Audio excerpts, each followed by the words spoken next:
Hello, hey everybody, thank you for tuning in. You've reached the Real Estate Fix. I'm your host, Rich Szerman on KHTS, FM 98.1, AM 1220, your hometown station. Hey, first of all, I want to say thanks to Matt Watson for being nice enough to have me on his show this morning. He let me come on and do part of the trivia thing. I don't think I did terribly well. I think I equated myself okay. I got a couple of questions right. Engineer Andrew was playing. He beat me as well, so I came in third in a field of three, so I'm not impressed with that. But hey, at least I got to do it, and it was super fun. And if you guys ever get the opportunity, you should take it too. It was very, very cool. So thank you, Matt, for that. Let's get into the show. I got a couple of things today. First of all, today the big news is it is Christmas. This is the Christmas show. Those of you who are watching online, you can see I'm wearing a Christmas hat. That's how you can tell it's a Christmas show. Because I won't be back again until January 3rd. So this is our big Christmas show. So Merry Christmas to everybody. Happy Hanukkah. Kwanzaa, holidays, whatever you're celebrating, all the things. I think celebrate them all. I'll take them all. But so merry holidays to you, I guess, is what we'll say then. Anyway, this is a Christmas. So as a Christmas show, because I believe everybody should have an opportunity to own a house. I think it's unfortunate that real estate every day that seems to go by, every week, every month, every year seems to go by, it becomes more and more unaffordable for people, and it's hard. You got to get into it. I was very lucky because my mom made me do it, and I got my first house, my first townhouse, when I was 18 years old, and I paid a whopping $47,000 for it, which you would never touch that. That's property today, as a matter of fact, is about 450 grand. So a little different than it was 30 some odd, almost 40 years ago. Anyway, so I believe everybody should have that opportunity. So my office at Radius Agent, we are giving away money. If you're looking to buy a house, if you're a renter, because that means you have a track record of paying a mortgage, a rent payment, mortgage payment, same difference. If you're a renter, we will give you money to buy a house. So listen throughout the show. We're going to end the show with that. And we're going to talk all about how we literally will give you money. We're going to do this all through 2025. We will give you money to buy a house. So we'll make it a little bit easier, hopefully get some more people in houses next year that weren't otherwise able to get into them, because that's what we do. Among the things, we believe people should have houses. We believe you should own them. We believe people who already own them should be able to stay in them despite various difficulties, because the banks make a fortune on your mortgage, and we believe we can keep you in it if you do have a problem. We do foreclosure defense for free for people all the time and fix all manner of other real estate related problems all the time. The stranger the problem, the more I like it.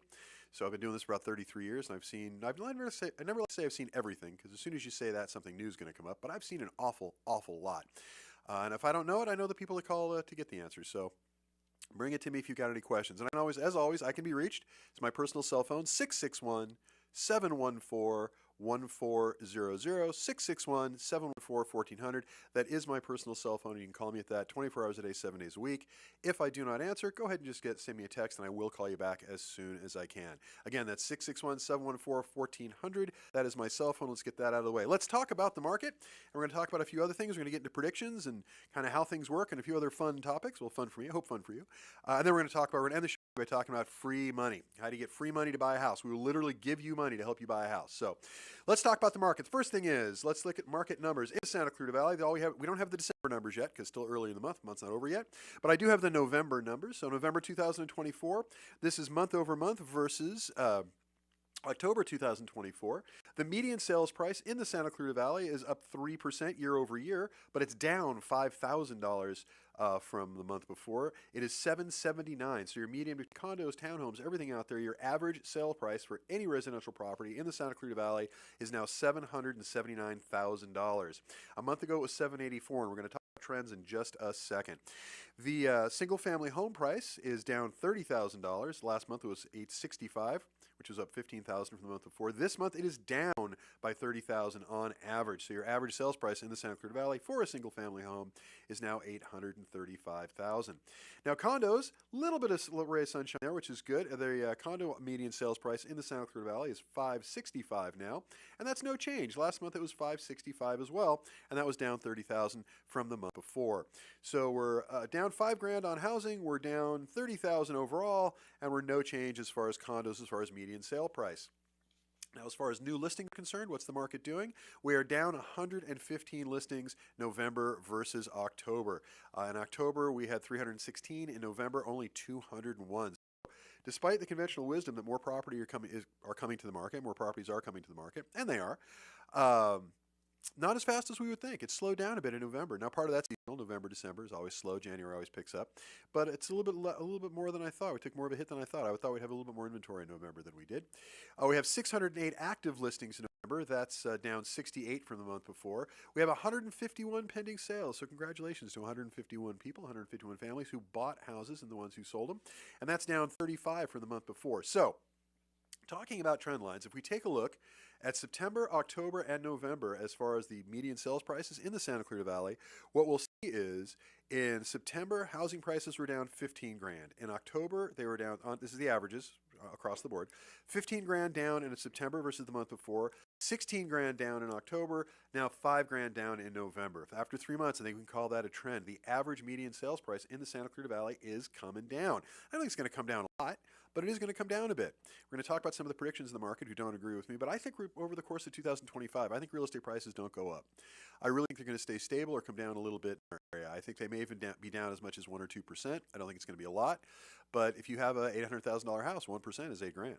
So that house you might have sold for $800,000 now, you're probably going to sell for $790 over the course of the next year. But we'll see. We'll see. I mean, I'm not always right about these things. I just try to watch the trend lines. I try to pay attention to these things, and I try to bring it to you guys because that's how we learn. Let's talk about the San Fernando Valley because there's a much, much, much larger market there. There's several million people more in the San Fernando Valley than there are in the Santa Clarita Valley.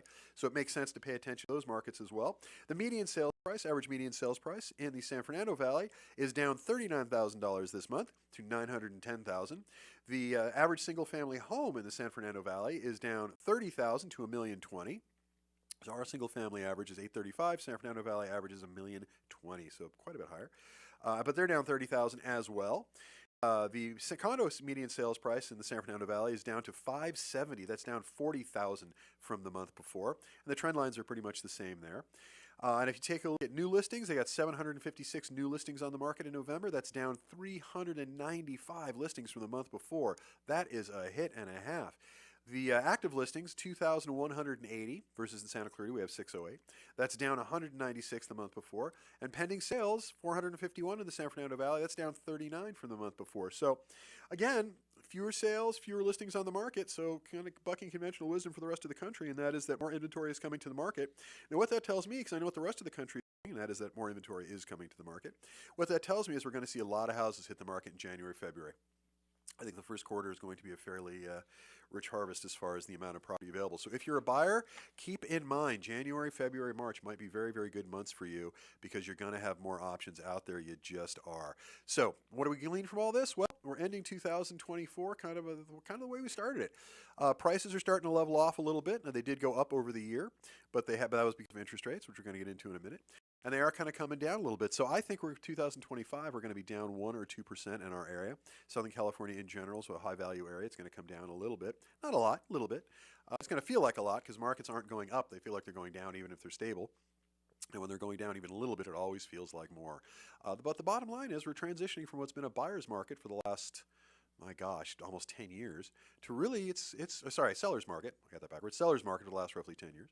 And it's transitioning to a buyer's market. I mean, it's still, I'd still stay 60-40, seller's control, but maybe even 70-30. But those numbers are beginning to tilt. And it was 99-1, as far as what the buyers could do there during the pandemic. There were so few properties on the market, and that's why properties skyrocketed up over 18% during just 1 year in the pandemic, so which is nuts. So I want to transition to the interest rate because I've talked about what housing is doing, what housing prices I think are going to do. I want to talk a little bit about the interest rate because the interest rate affects everything in housing. The interest rate is the key.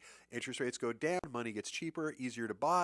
Housing prices go up. In general, there are those times that those rules don't apply, but most of the time, the vast majority of history tells us interest rate goes down, prices go up. Interest rate goes up, prices go down. Right now, we're in this really weird place, still coming out of the pandemic, where the interest rate has remained extremely high, and prices are also extremely high.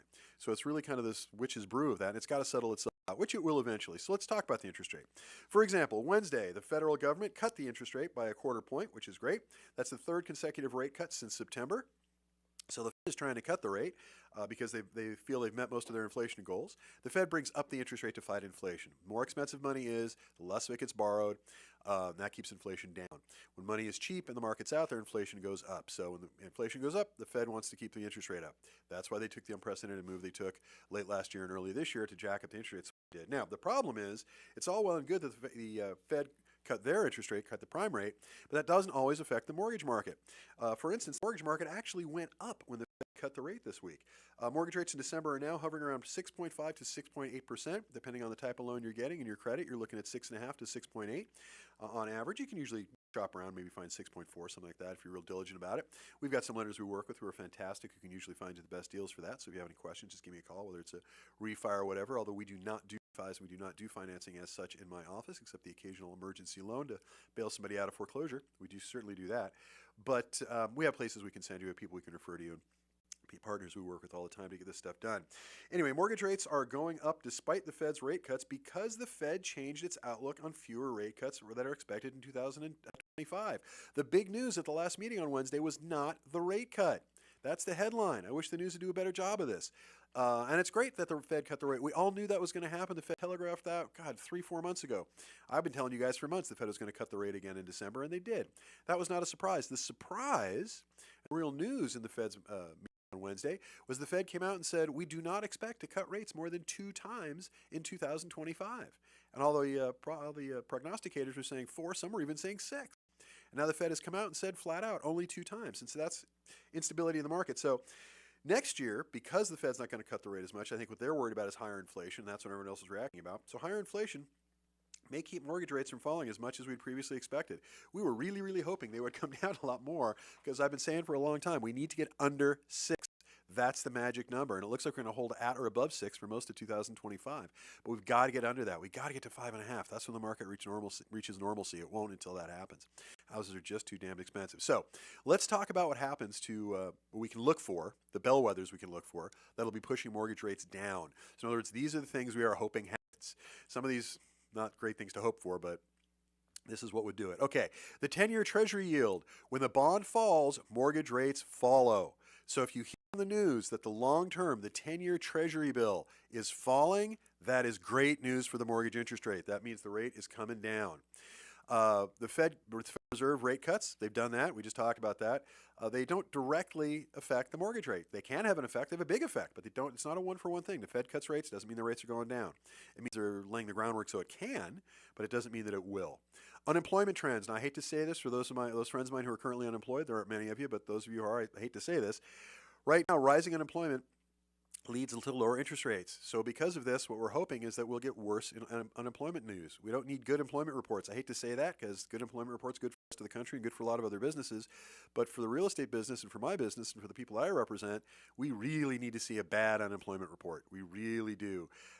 This is because investors worry about future spending and more money to move money to safer investments. When they move out of those markets, interest rates go down. Consumer Price Index, the CPI. Lower inflation numbers typically help bring down mortgage rates. But it's got to be inflation that the Fed doesn't feel they have to fight by jacking up interest rates.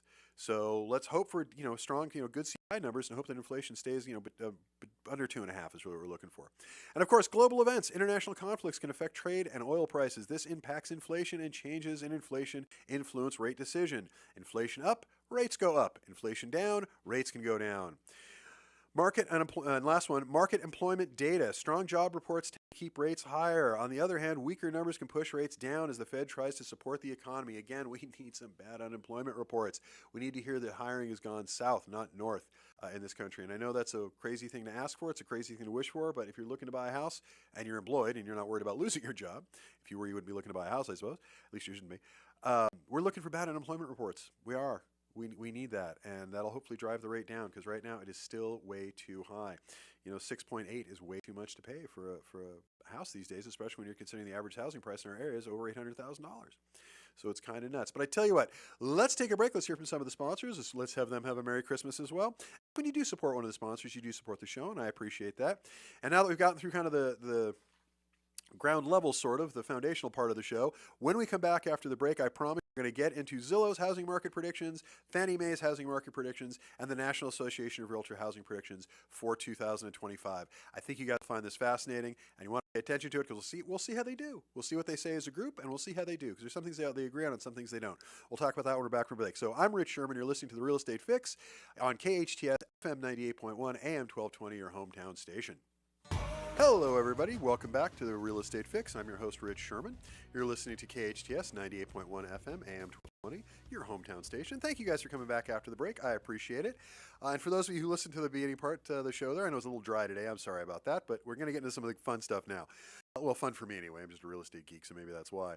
But I have Zillow's housing predictions for 2025, the National Association of Realtors predictions for 2025, and Fannie Mae's prediction for 2025. So let's kind of whip through these here for you guys. Zillow predicts more buyers will come out ahead in a bumpy 2025, but unpredictable mortgage rates cloud the picture. Zillow predicts a more active housing market and more home buyers gaining the upper hand in 2025. But those hoping to buy or even refinance should buckle up for a bumpy ride and stay ready to move when conditions are right. Rent affordability is on track to improve next year. I disagree with that very much. As long as wages continue to grow. Now, what they're talking about is rentals become more affordable, not because the prices are coming down or even staying stable. Rentals become more affordable because the people who are renting are making more money. And I don't know that that's a very dangerous recipe. Rentals have been out of control for a long time. The rental rates have actually gone up faster, dramatically faster during the pandemic than even the purchase rates did. And that is not a condition in California that we can tolerate. We have way too many renters versus not nearly enough buyers in California, which is, again, why we're giving away money to help get people into houses. Everyone should have an opportunity to own. The state is rapidly becoming a place where you just can't own a house, and we got to fix that. We've got to attack affordability. So we're doing our small part in that, and that we are giving away money to help people buy houses. Anyway, so that's their prediction. Their prediction is housing market activity will pick up. Expect to see more sales and only modest home value growth in 2025 as the market slowly becomes unstuck. I think that part's right, because remember, Zillow's talking nationally, and I agree with them about that. I think we are going to have more houses coming to the market. I think the market is going to get moving. We are going to see many more sales next year than we did this year. Zillow forecasts 2.6% home value growth in 2025. Again, that's a national number. We average about 8% here in Southern California in the last couple of years. A relatively slow pace that is similar to this year's growth. For existing home sales, Zillow forecasts 4.3 million in the coming year, up slightly from the 4.1 million in 2023, and the projected only 4 million in 2024. So it's a modest increase, but it's an increase. I think it's going to be more than that.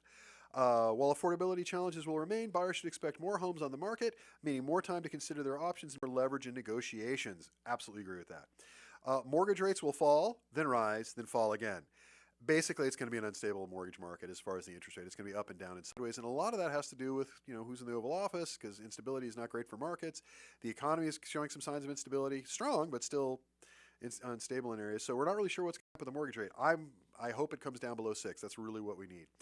And then there's a section here about America's embracing smaller living. We talked about this 2 shows ago, I think, last month. When Americans are buying smaller houses, they just are. That's the only and they're forced to it because it's the affordability gap. You can't afford the bigger house, so you're buying the smaller house to try to keep a roof over your head. And we're seeing more and more. And the result of that is the per square footage price for smaller houses is actually going up, whereas the per square footage price for larger houses, although it's going up, is not going up as fast. So that's what Zillow has to say. Overall, a stable market. They think prices will come up a little bit nationally. I think the interest rate will kind of ping pong around, but stay around 6%, which is a little lower than it is now. Here's NAR, the National Association for Realtors. Here's their prediction for 2025. More home buyers expect a rosier 2025 housing outlook. Leading economists weighed in at NAR's Real Estate Forecast Summit on what to expect for home sales, mortgage rates, and home prices. This is last week, and more in the years ahead. On Thursday, during the National Association of Realtors Real Estate Forecast Summit, housing economists said, quote, the housing market could open up more opportunities to home buyers in the new year and lead to a housing market rebound after 2 years of sluggish sales. Economists predicting stronger home sales rebounding after hitting a 15-year low this summer.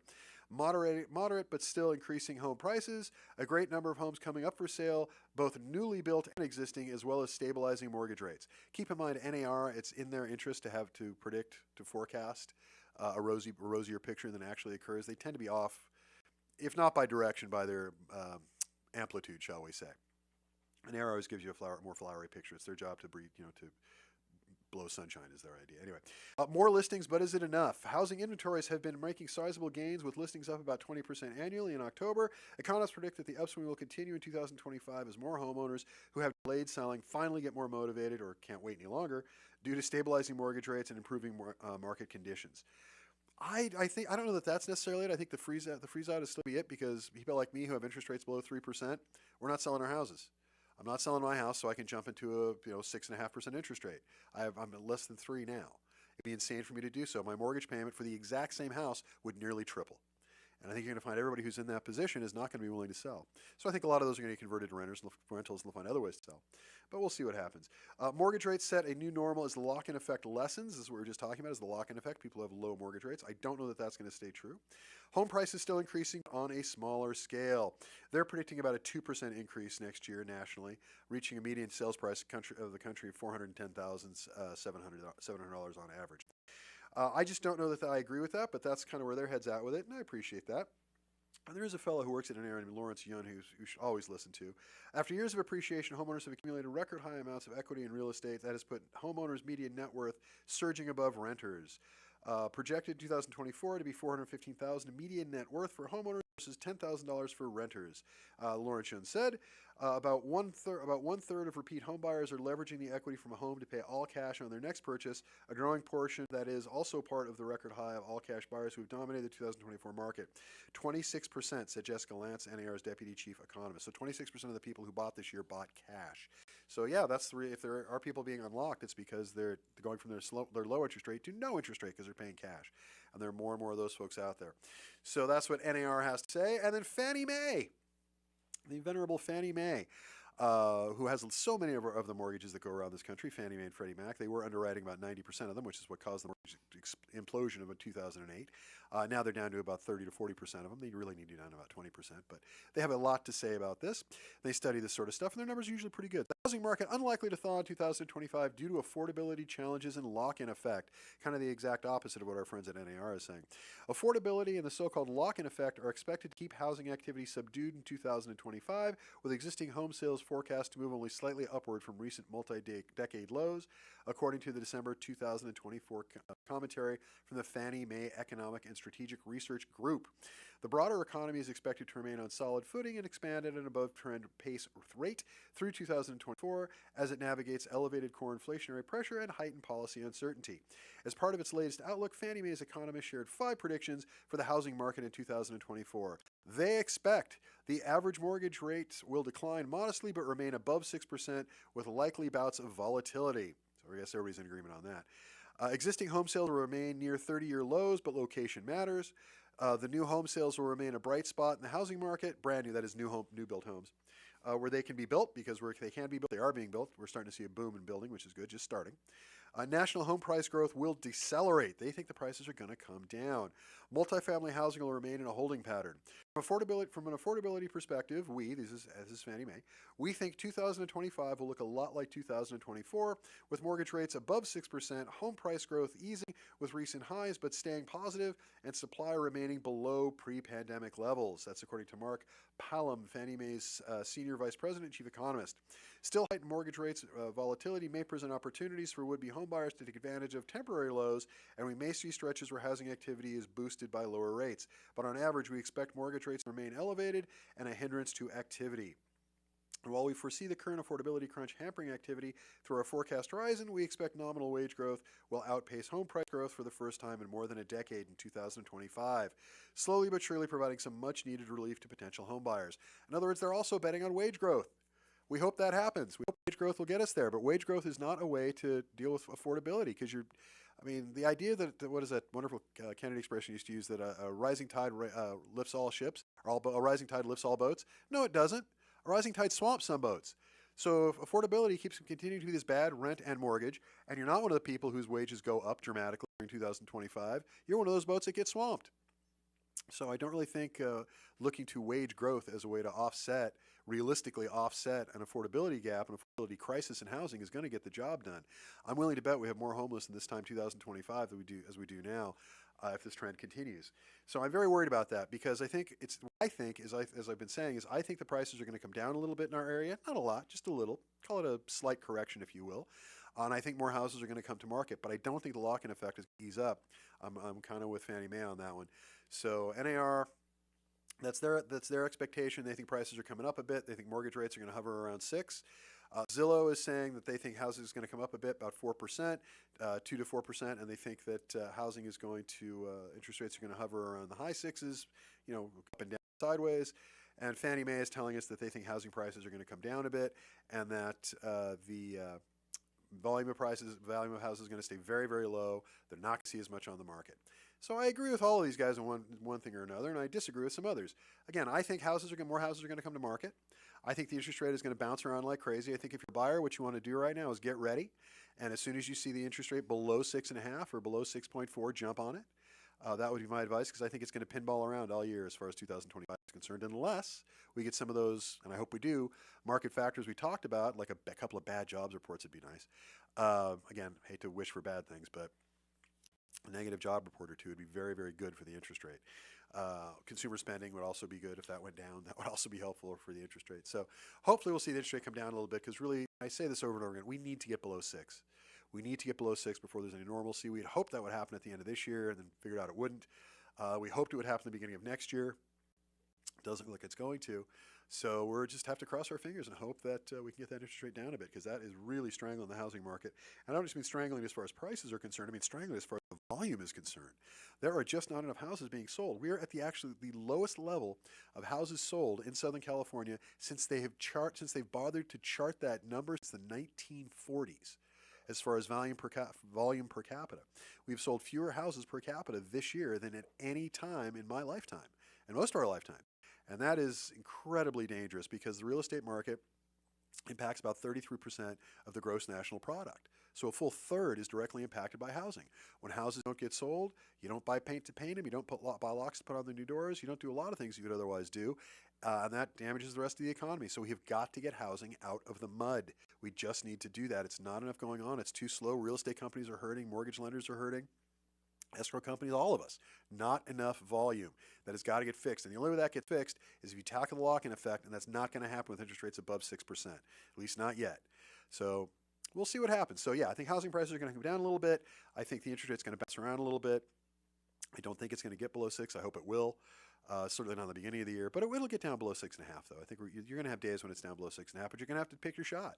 You're going to have, as a buyer, you're going to have to get yourself pre-qualified, get yourself ready, get yourself everything set up, and then hope that the mortgage rate drops right at the same time you find that perfect house, and it all balances out for you, which is a bit of a high wire. We do it all the time in my office, so that's what we're looking at. So I tell you what, let's move on, now that we've talked about predictions, to the more fun stuff, which is about buying a house. Let's talk about what it's like and what we can do for you as far as buying a house is concerned. Because here's the deal, and I'll open it with this article we just pulled out of the Yahoo Finance about owning a home, which the title of the article is "Owning a Home has rarely been this much more expensive than renting." Because they're right. Right now, it is more expensive to own a home than it has ever been, and in most areas, not in Southern California, but in most areas, the difference between owning a home and renting a home, that gap between a mortgage payment and a rental payment, is wider now than it's ever been. Not in Southern California, though. Because rentals have come up as much as they have, that gap is actually fairly narrow for us. On paper, owning a home is almost always more expensive than renting, about 14% on average more nationally. On average, after factoring in expenses like insurance, taxes, and upkeep, you pay about 14% more traditionally to own a home than to rent one. And there are very good reasons for that. But the difference has grown much more extreme in recent years, as just about all homeownership costs have ballooned.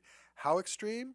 The exact cost estimates vary, but recently the premium for home ownership has been at least 35% more than renting, a level that's near historic highs and is likely to persist. We're well beyond what typical historic difference is if you were to buy an entry-level home versus rent a starter home. That's according to Rick Palacios Jr., Director of Research at John Burns Research and Consulting. I got hip to these guys about a year ago, and I pay attention to what they have to say. It's really interesting stuff, the John Burns Research and Consulting. You have a website you can check out. I think that's a big part of why you see the retail market in a recession, according to Mr. Palacios. Palacios' firm has found factors like rising home insurance premiums. Insurance has been ridiculous. Those of you who own homes already, you know that insurance in Southern California, in a lot of cases, has tripled this year. Anyway, factors like rising home insurance premiums explain much of the growing gap. Higher mortgage rates don't help either. Leaving other factors consistent, it would take a mortgage rate to be about 3.5%, as opposed to the roughly 6.5% to 7% it is now, for the buying versus renting math to return to historical averages. So just to drop to being 14-15% higher than renting, the interest rate would have to drop to 3.5%. So that's how out of control it is. Now here it's not a big difference, but it's still a difference nationally, and that's what we got to pay attention to. Owning is more expensive than renting for a reason. There is a reason for that. When you own a home, you have the ability to build equity. That's the big reason to own a house. It's the equity. It's not just so you can tell your friends that you own a house. It's not a status thing. It's because you build equity. I mean, there's other things that may be true for you as well, but that's not the point. The idea is owning a home should be the biggest part of your investment portfolio. Even if you have no other investments, you've got to own a house. Now, I know I'm sound like an itinerant preacher on this, and consider what I do for a living and have for the better part of 33 years. I'm telling you, you got to own a house. If you expect to get anywhere in this society, if you expect to get anywhere in this economy, you've got to own a house. Why? Because on average, U.S. home prices have risen at a rate of about at an average rate of about 5% annually over the past decade. That's 5% a year on average. At a faster rate, about 8% per year over the last 5 years. In Southern California, in Valencia, in Newhall, in Canyon Country, in our area here in Santa Clarita, we have averaged 8% over the last 10 years. That's way better than the national average. 8%. So what does that mean? That means that the house that you bought for $200,000. Sorry, I'm looking at mortgage rates. The house that you bought for $200,000 cost you $200 per. Oh, I'm sorry, I'm looking at rental rebate programs. I'll find my notes. Anyway, the house that you bought. Oh, there it is. So your $700,000 house that you bought in April of 2021 was worth $831,000 in April of 2022, and that's because the difference between April of 2021 and April of 2022, the house values in our area, the Zarback, went up 18.8%. That's 1 year, nearly 20% growth. That house you bought for $700,000 in April of 2021 was worth $831,000 in April of 2022. That's 18.8% growth in a 12-month period. That's $131,000, $131,600 to be specific, over $131,000 you made just because you bought a house in April of 2021. You did nothing and you made $131,000. Your $300,000 condo that you bought in 2014, 10 years ago, is now worth $488,000. And that's only at 5% a year over 10 years. That's if you can buy a condo here. If you bought a house in the Santa Clarita Valley in 2024, for $500,000 house you may have bought in the Santa Clarita Valley in 2014 is now worth $1,079,462. That's an 8% per year growth for the last 10 years. That's $579,000, almost $508,000 in realized equity. So if you bought a house in 2014 for $500,000, that house right now is worth almost $1.1 million, and you've made nearly $600,000 over the last 10 years. That's $80,000. That's almost $80,000 a year. That's how do you say no to that? You have got to own a home. You got to get into the game. So we're going to give you money to help you do it. So let's take our last break for the show here. We'll hear from some our advertisers again. And when we come back, we're going to talk about something called the Rental Rebate Program. We are giving money away to help you guys get into houses. So if you're listening, get your pens and pencils ready because you're going to run and write this stuff down. This is literally free money to buy a house. I'm not kidding when I say it. It is free money and it's in the thousands. So pay attention when we come back. I'm Rich Szerman. You're listening to the Real Estate Fix here on KHTS, AM 1220, FM 98.1, your hometown station. We come back, we're giving away money to buy a house. So when you come back, listen. Free money to buy a house. I'm your host, Rich Szerman. Listen to the break. Hey, everybody. Welcome back. You're listening to the Real Estate Fix. I'm your host, Rich Szerman. You're listening to KHTS, FM 98.1, AM 1220, your hometown station. And thank you guys for listening to the show today. I appreciate it. And for those of you who hung in there, it's reward time. As I've been promising throughout the rest of the show, we're going to talk about free money. I love free money. Free money is one of my favorite things in the whole wide world. We are literally giving away money to help people buy houses. It's something we've been doing for a while. We're going to ramp the program up to new heights in 2025, I hope. We're hoping to be able to fund about 10 to 15 of these this year. And with that, it kind of becomes self-funding because a lot of it comes from commissions. Anyway, with that, hopefully be able to get a couple $1 million worth of houses sold and get people who wouldn't ordinarily be able to get into them, be able to get into them. So those are our goals. Hopefully you guys are up for this. So let's talk about it. We do something called the the Rental Rebate Program. I like alliteration. We have one for sellers called the resale renovation. Anyway, the buyer one is called the Rental Rebate Program. And under the Rental Rebate Program, the way it works is we can give you 10% of the rent you've already paid up to the last 2 years, and it maxes out at 1% of the purchase price of a property. So, for example, if you've been renting for $2,000 per month for the last 2 years, you've shelled out $48,000 in rent, which is be cheap for this area, $2,000 a month. $48,000 in rent. We can give you 10% of that. That's $4,800. It's nearly $5,000 to go buy a house. Now let's go through some of numbers. If you're renting at $3,000 a month over 2 years, that's $72,000. 24 months, 2 years, $3,000 a month, that's $72,000 you have given your landlord. No offense to your landlord, it's not his or her problem. The rates are what they are, the values are what they are, but that's 72 grand. We can give you $7,200 to help you go buy a house. So if you're paying $3 grand a month, give us a call. We'll give you $7,200. Let's go buy a house. At $4,000 a month, which is the kind of the average rental in Santa Clarita now for a single family home, is $4,500 a month. $4,000 a month for the last 2 years, you've given your landlord $96,000. 96 grand. I know people who don't make that a year. $96,000 you've shelled out to your landlord in the last 2 years. You're paying $4 grand a month, and you've gotten to live in the house, which is good. But you've not built any equity. You've done nothing for it. You've done nothing with it. So you've just kind of burned a hole in $96,000 the way I look at it. But we can give you $9,600. That's nearly 10 grand. If you're paying $4 grand a month right now to rent a house, first of all, you can certainly afford a mortgage payment if you're renting a house at $4 grand a month. Call us up 661-714-1400. That's my cell phone. We will give you nearly $10,000 to go buy a house. $5,000 a month. This is the real kicker. If you are paying, lots of people are paying at least this or more in Santa Clarita right now. If you are paying $5,000 a month to rent a house, that means over the last 2 years, you've given your landlord $120,000. Think about that. 60 grand a month, 60 grand a year, $120,000. And that's if you run as $5 grand a month that hasn't gone up. And I'm not counting all the other things, like you're not getting a mortgage interest deduction, you're not growing any equity, you're losing out in a big, big way. So, yeah, $5,000 a month, $120,000. We can give you 12 grand. Here's 12 grand. Let's go buy a house. Literally, it is that simple. We are giving away money to help people buy a house. So if you're a first-time buyer, and I hope most of you are, you're probably looking at buying under something called like an FHA loan program or something like that. They're easier loans to get a hold of, or even VA, which is even better. But FHA, for example, requires 3.5% down. If we're going to give you 1%, that only leaves you a deficit of 2.5%. You can't come up with 2.5%? I mean, if it's a $500,000 house, 2.5% is only, what is that, 12 grand? You come up with 12 grand. To buy a house, to own a house of your own, you'll save more than that in the mortgage interest deduction in your first year. The money you come up with a down payment to buy a house under those circumstances, you will actually pay less in taxes at the end of your first year, assuming you're a regular employee. It's 10% of the rent up to the last 2 years. If you've been there for 4 or 5 years, I empathize with you, but we can only go back to 2. 1%, maxes out at 1% of the purchase price of a house. So literally giving away money to go buy a house. We've got a client right now who never ever thought she was going to be able to own a house. She was sure that was just something that she could not do. And yet here we are. And she's about to buy her first house because we're giving her about 7 grand. And that made it a whole lot easier. So she's buying her first townhouse. You know who you are if you're listening. Congratulations. It should we're hoping to get it closed before Christmas. We're going to close it next week. But yeah, she's going to own a townhouse. She never would have had it before and could not do it otherwise. And by the way, she had horrible credit. We fixed it. We do that all the time, or more accurately showed her how to fix it. She had no money in the bank. Took her about a year to get it together to be able to do it. And we kept the program humming for her so it was ready. And of course, she didn't have enough money for a deposit, down payment, and all the rest of that stuff. Now she does. Between her savings and what we were able to help her with, now she's able to buy it.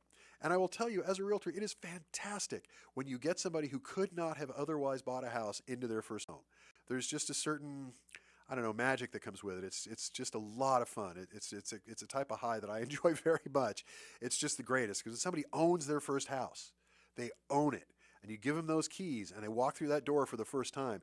Man, there is nothing quite like that. It is just the best. For them more than me. I'm just, kind of hoping to help drive the train. But it's fun for me too. So yeah, if you don't own a home and you want to, and if you're living here, you need to.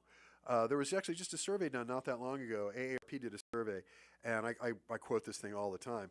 AARP did a survey not that long ago, and they discovered that this is just before the pandemic, and pretty good size sample size as well. Most surveys are 100 people or 1,000 people. This one was huge, like 10 or 20,000 people if I remember. But anyway, what they concluded is almost 99% of people need, not want, need the equity built up in a house over time to be able to retire. Not retire well, just retire. So if you're in your 20s or 30s right now and you don't own a home, you need to listen to what I'm saying. God willing, you'll get to a point where in your 60s, 70s, in your 80s, and you'll want to retire. Hopefully by your 80s, you'll be well retired. You better have money coming out of a house to do it because according to AARP, that's what everybody needs. That is the single largest investment most people make. And when you are just renting a property, and I'm a landlord, I have tenants. I represent a lot of landlords who have tenants. I represent a lot of tenants who have landlords.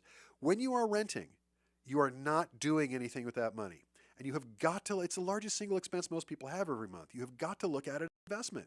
You do yourself an extreme disservice by shelling out $2,000, $3,000, $4,000, $5,000 a month or more and not consider that an investment. You have got to find a way to take your housing needs, to take your housing costs, and turn them into an investment. And this is how you do it. You buy a house. You buy a condo. You buy a townhouse. You buy a mobile home if you have to. But you got to start somewhere. Get in the game. Because if you don't, you won't. And if you won't, you'll be poor. That's just the way it works. And a lot of people, unfortunately, I hate to say this, a lot of people, unfortunately, are going to find themselves reaching 50 and 60 and realize they still have to work till 70 or 80 until they drop dead at their desk because they couldn't possibly retire. And the reason they didn't is because they never bought a house. You've got to do it. That's the only way this gets done. Unless your big plan is to win the lottery, in which case I wish you the best of luck, but that doesn't sound like a business plan. I mean, hope you make enough money over your lifetime that it actually outstrips, and your savings outstrips what the inflation rate that you live through during your lifetime, and you still have enough money set aside to retire afterwards, let alone leave anything behind. This, folks, is also this is the route to generational wealth as well. If you have kids or want to have kids one day, and you want to leave something behind for them, this is how you do it. Because cash isn't going to get it done. Stocks and bonds aren't going to get it done. None of those things are going to get it done. For most of us who live in suburbia, for most of us who have, who make less than $1 million a year, this is it. Those of you who are not in that 1%, but would at least like to get into the top 10%, this is how you do it. You own a house. You buy a house.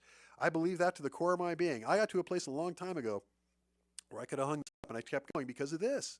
Because I want to keep people out of foreclosure. I want to keep people who have homes in their homes, because if they lose it, they're doomed when it comes time to retire. We do not handle retirement in this country the way we should. We just don't. And you got to have a house to make that retirement work. You just do. 401ks are not going to get it done. Your IRA is not going to get it done. It just isn't. You need to have a house. You can have those things too. I'm not poo-pooing those. They're great. But you better have a house at the foundation of that portfolio going forward. I mean, most people who retire don't have portfolios. They don't know what a portfolio is, but they own a house. And every year that goes by, we have fewer owners and more renters in this state. You know, the amount of renters versus owners in the state of California has gone down since the year I was born, 1971. Every year from 1971 to now in 2024, the ratio of owners versus renters in California has gone down. We're becoming a permanent rental society in California, and that is a very dangerous thing. We cannot be that. We cannot become that. We're better than that.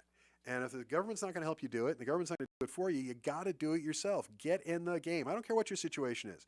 You just filed bankruptcy last week. Fine, we'll get started. A year from now, 2 years from now, you'll buy a house.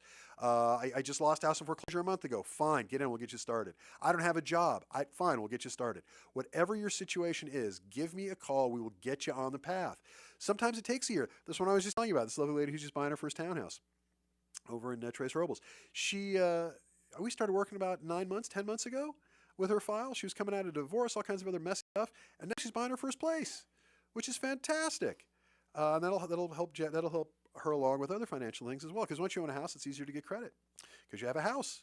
It's easier to get loans. If you have an investment you want to make, you can sometimes borrow against the house. Sometimes it makes sense, sometimes it doesn't, but at least you can.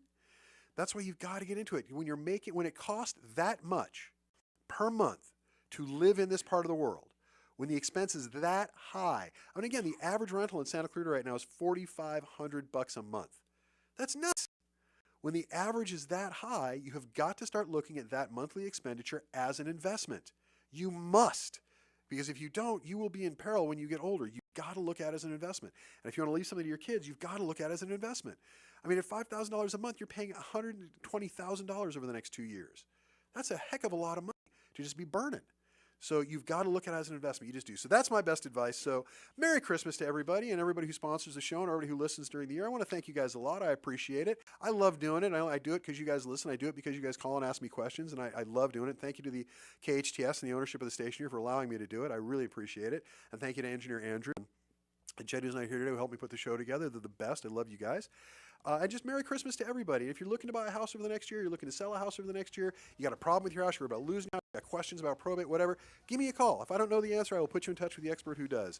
My name is Rich. You're listening to The Real Estate Fix with Rich on KHTS, FM 98.1, AM 1220.